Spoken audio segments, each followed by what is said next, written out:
que estão assistindo. Daqui a pouquinho a gente já começa a expor aqui as nossas razões, né, para a gente poder fazer uma discussão, encaminhar uma discussão sobre essa questão da EAD, né, que é uma questão que está nos preocupando. A gente acredita o seguinte, que a evolução das coisas é assim, né, a gente hoje que fez o curso superior, ou que faz o curso superior, já se utiliza da EAD, né, mas como que a gente vai fazer isso no ensino fundamental, né, e como que isso quais as consequências que isso pode ter, tá bom? Então essa que vai ser a nossa discussão aqui nessa verdade, viu, Cristiane? É uma evidência de que, né, tem gente que às vezes fala, fulano é youtuber, né, até às vezes para desqualificar, né, como se ser youtuber fosse um negócio fácil. Não é, viu? Não é mesmo, é muito difícil. A tecnologia tem vontade própria, né, parece. O pessoal quando fala de inteligência artificial, acho que está falando desse negócio, você quer que o negócio funciona, ele não quer funcionar e ele não funciona mesmo, né? É a teimosia artificial, né? Não é nem inteligência artificial. Também, a Madu já está colocando aqui, olha aqui, ó, as perguntas vão chegar uma em cima da outra. Realmente, Madu, a gente vai ter uma série de dificuldades aí nas aulas EAD, né? Mas me parece que a plataforma que o governo criou, ela vai tentar fazer com que exista mesmo uma transmissão, né, e depois se mande os exercícios, né, para os alunos para ver o que eles entenderam, né? Eu acho que vai ser mais ou menos um negócio assim.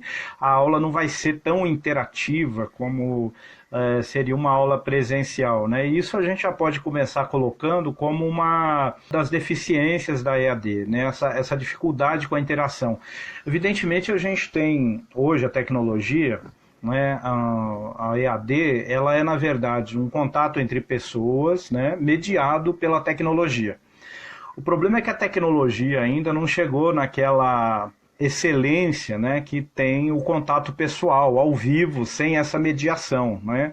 Hoje os cientistas estão se batendo aí para desenvolver, por exemplo, o holograma, né, e outras formas de transmissão de tecnologia que possa suprir um pouco essa deficiência hoje, né, da transmissão tecnológica, né, da mediação tecnológica.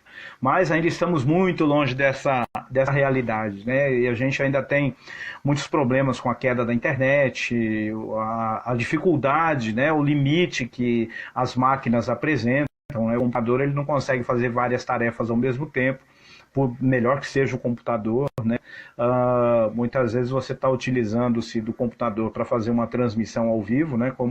Como essa daqui, já não dá para fazer qualquer outra coisa que você prejudica a transmissão ao vivo, né? Então, a tecnologia tem muitas limitações, a gente tem que reconhecer que se por um lado facilita, por outro lado dificulta, né? E não é só isso, né? Também tem a questão da sociabilização, né? O aluno, ele sai de uma primeira sociabilização, né? Uma primeira socialização, vamos dizer assim, que é a sua família. A segunda socialização já é a escola que vai dar para o aluno a noção da convivência em grupo, do trabalho em grupo, né, a questão da tolerância com o diferente e tudo mais. E o ensino à distância, obviamente, não dá essa condição, né? Então essa daí também é uma dificuldade do ensino à distância. Mas, bom, eu vou começar então explanando o nosso pensamento aqui, tá bom?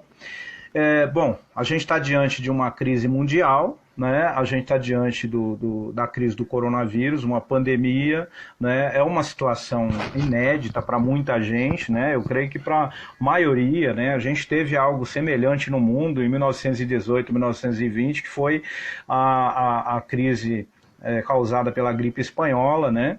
Que também causou uma série de problemas nas sociedades do mundo inteiro, em todos os lugares. Que era uma crise muito perigosa, que a gripe espanhola tinha matado bastante gente. E a gente vê que as autoridades da época, muito parecido com as autoridades de hoje, também diziam que não era tanto, que os jornais estavam querendo causar histeria, que não era motivo para desespero, porque existe uma necessidade aí das autoridades, né, uma preocupação com a economia. Né? Então, essa questão o cara ele está pensando o seguinte: olha, depois que passar o coronavírus, né, como é que a gente vai se virar? Né? As empresas vão estar em dificuldade, uma série de coisas assim. O problema é que uma coisa que eles não falam é que o governo tem muita reserva, né? Tem muito dinheiro guardado, né? Tem muito dinheiro que é utilizado para o pagamento da dívida interna, para o pagamento da dívida externa, tem reservas de capitais, né? Isso todos os governos têm. Tá? Isso todos os governos têm. Esse dinheiro, ele pode, né? Ele deve ser utilizado para atender a população nesse momento. Né? Afinal de contas, a civilização está em risco. Né? Se não existirem pessoas, não tem para que ter empresa, não tem para que ter sociedade, porque são as pessoas o motivo maior de existir sociedade, de existir empresa, enfim, de tudo isso. Né? Então, essa é uma primeira discussão. Né? Aí entra isso que nós estamos falando aqui da questão da EAD. Né? Então, evidentemente, a vida tem que continuar. Então, a gente tem que ter opções, já que eu não posso ir para a escola, né? Então tem que ter um jeito das escolas virem para nós, né? Tanto para o professor ter o acesso à escola, como o aluno ter acesso à escola. Está colocado o cenário para a gente pensar, nossa, gente, tem a educação à distância, vamos colocar todo mundo no computador aí, vamos colocar todo mundo no celular, né? Professor, aluno, todo mundo, né? E vamos fazer a escola funcionar, mesmo à distância, né? Maravilha, só tem um problema, não é todo mundo que tem celular, não é todo mundo que tem computador e não é todo mundo que tem internet, né? E mesmo que a pessoa tenha computador, tenha celular e tenha internet, não é todo mundo que sabe usar, né? Eu, por exemplo, nunca fiz uma live. A gente está tocando o barco aí, né? E está aprendendo aqui na hora fazendo. O Carlos Almeida, ele acabou de colocar aqui: será que dá para coibir esse EAD de São Paulo como fizeram em Minas Gerais? Então, Carlos, a gente vai tentar discutir aqui, né? Eu gostaria que você nos acompanhasse, inclusive. A gente vai tentar discutir aqui as alternativas que tem a EAD, né? Porque, olha só, a gente não pode ir para a escola, né? E aí a EAD, né? O ensino à distância se coloca como, né? É uma opção. Agora, só que, veja bem, né? Existem alguns efeitos colaterais, por exemplo, que a escola não precise de ter merendeira. Se não tem aluno na escola, vai estar todo mundo à distância, né?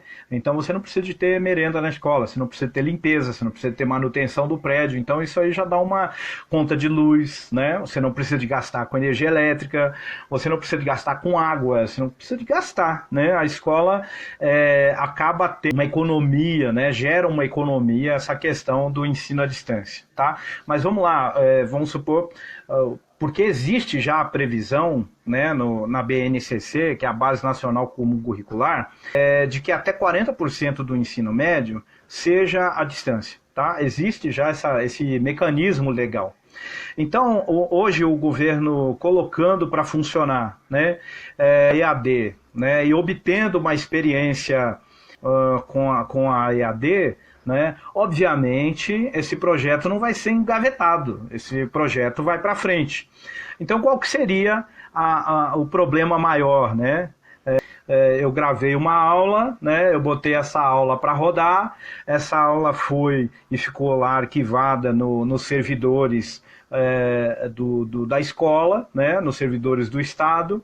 Essa aula vai poder ser reprisada muitas vezes, quer dizer, eu não vou precisar mais dar essa aula, né? Então, o que acontece? Isso vai acontecer com todos os professores, né? As aulas que você der, as aulas que você preparou e tudo mais, você não vai precisar repetir essa aula, né? Então, vai chegar uma hora que você não vai mais ser necessário, né? Por quê? Porque tudo aquilo que você teria que falar sobre a sua matéria já vai estar devidamente arquivado, já vai estar devidamente catalogado, né? E tem uma outra coisa, você vai receber seu salário, não vai receber os direitos de imagem, não vai receber nada disso, né? E tudo isso já vai estar arquivado lá, e dependendo do assunto, é só colocar a sua aula e pronto, né? Tá resolvido o problema do governo. Esse é um efeito colateral, né, da EAD, né? Isso pode trazer, já trouxe lá o problema da escola, você não precisa do prédio, você não precisa da manutenção, o que você vai fazer com o pessoal da limpeza, com a merendeira? Então, você não precisa mais deles, né? Você não precisa mais deles. O que vai acontecer com os professores substitutos, por exemplo? Né? Você não precisa mais deles. Né? O que vai acontecer no futuro com a maioria dos professores? Você vai precisar ainda de alguns professores, mas vai precisar de todos os professores, né? Considerando que uma aula pode ser repetida ad eternamente, né? Ela vai ficar gravada no sistema. Então, o desemprego no futuro, né, seria uma das consequências maiores, né, seria um dos efeitos colaterais, né? Mas a Cristiane está lembrando aqui que ainda tem esse problema, né, da relação aluno-professor, da formação pessoal, né? Isso aí também seria prejudicado. Por isso que é inviável, né, pensar numa EAD colocada para o ensino fundamental, né? Qual que é a outra questão? O que nos leva a ficar mais preocupados, né, com essa questão? É que esse é um projeto que ronda o pensamento do governo, né? De que maneira? A gente está sob a égide, né? A gente está sob um governo neoliberal, né? Para dizer a verdade, né? Um governo que coloca a necessidade de você ter um estado mínimo, né? O que seria esse estado mínimo? O estado, ele funcionaria apenas como um regulador, um fiscalizador, e ele não presta, né, serviços, fica tudo a cargo do mercado, a cargo da iniciativa privada, né?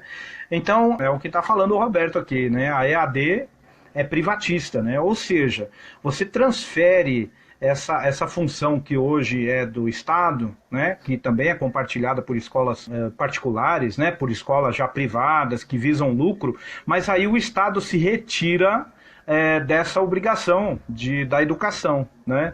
Então você passa a ter uma educação totalmente gerida, né, pelo mercado. Né?